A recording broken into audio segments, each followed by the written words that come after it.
Hello, welcome to my channel. Be sure to rate, comment, and subscribe. Hit that thumbs up button.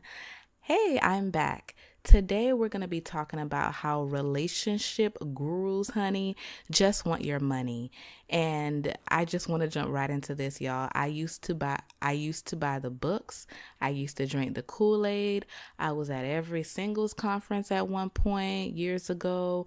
I was at every marriage conference. I was writing notes.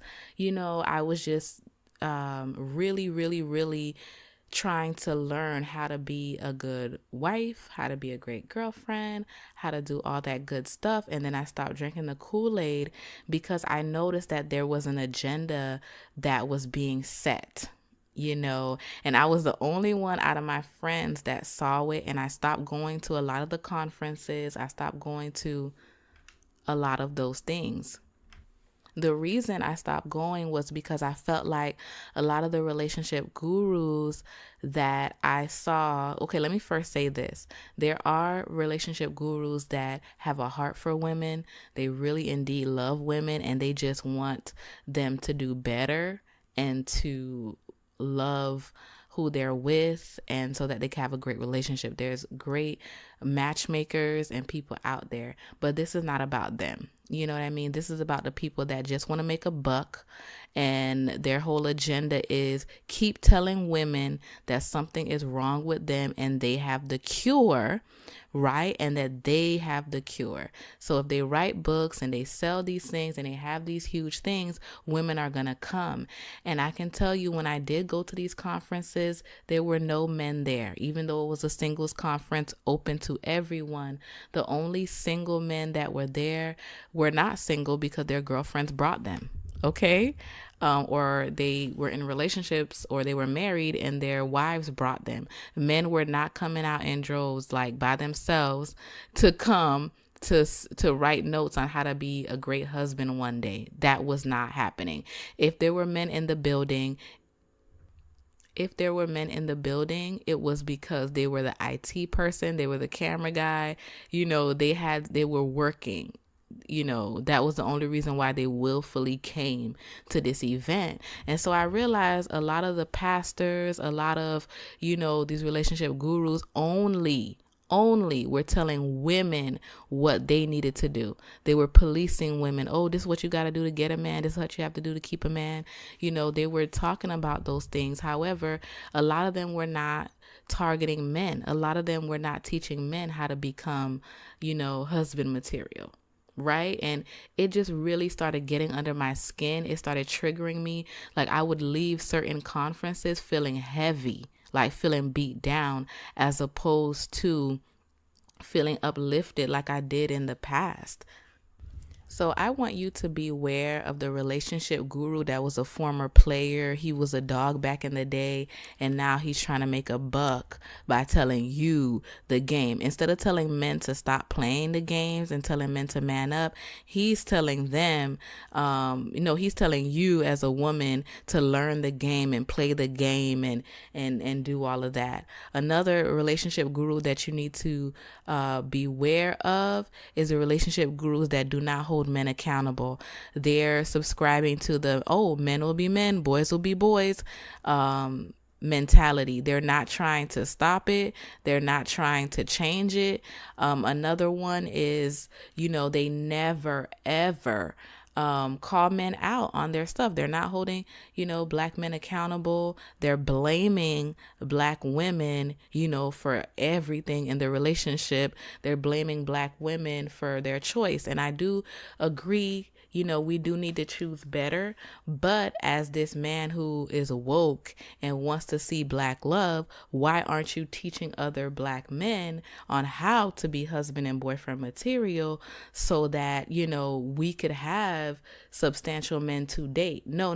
Their only audience is women, because women will pay. We will pay top dollar, to find out what's what. And what's crazy is there's a relationship guru. It was like a couple, and she taught self-love. She taught how to do these things in order to get and keep a man. And how about some women reached out to her and was like, honey, it didn't work. I went on my self-love journey. I went in my purpose. I started walking with God. I did all this stuff. Where's my man? And she had to say, listen, honey, it's my testimony. That doesn't mean it's going to happen that same exact way. But you know what? Hopefully God will bring you, your person in the right time. So a lot of women are doing the right things for the wrong reasons. Okay. So they're doing this whole self-love journey and doing all this other stuff in order to attract a great man into their life. And sometimes that man doesn't come. So I just wanted to share that to say, save your money. And you know what's crazy?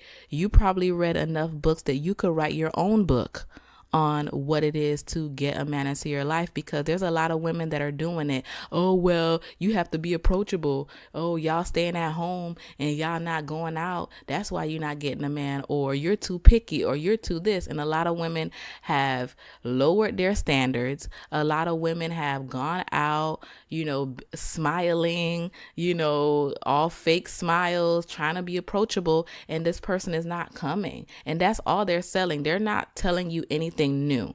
All this relationship stuff, it's all the same stuff. A lot of it is recycled, but you know what I mean? There are some people that are really doing it.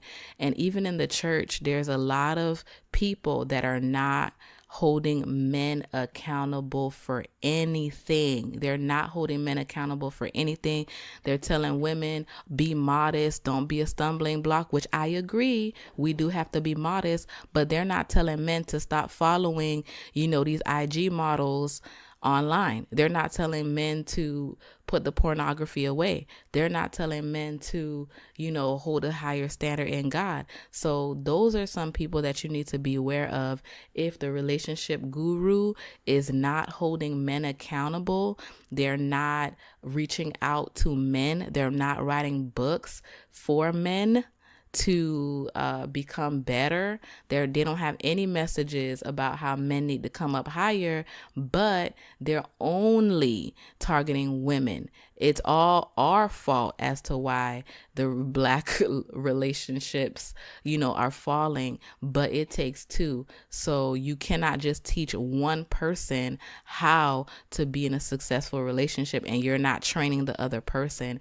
And I remember going to a conversation party and asking, the men there, why aren't you guys going to singles conferences? And why aren't you guys going to like marriage conferences? And they were like, well, we'll cross that bridge when we get there. There's no need in wasting money and time, on relationship counseling or conversations about relationships when you're single. So a lot of black men are not interested in learning on how to be good husbands, so they're going to get their money from the women.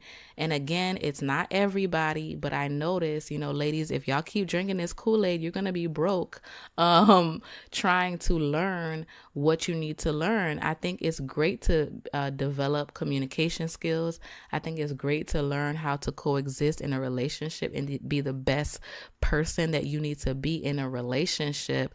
However, make sure you do your research on that person. What relationship are they in?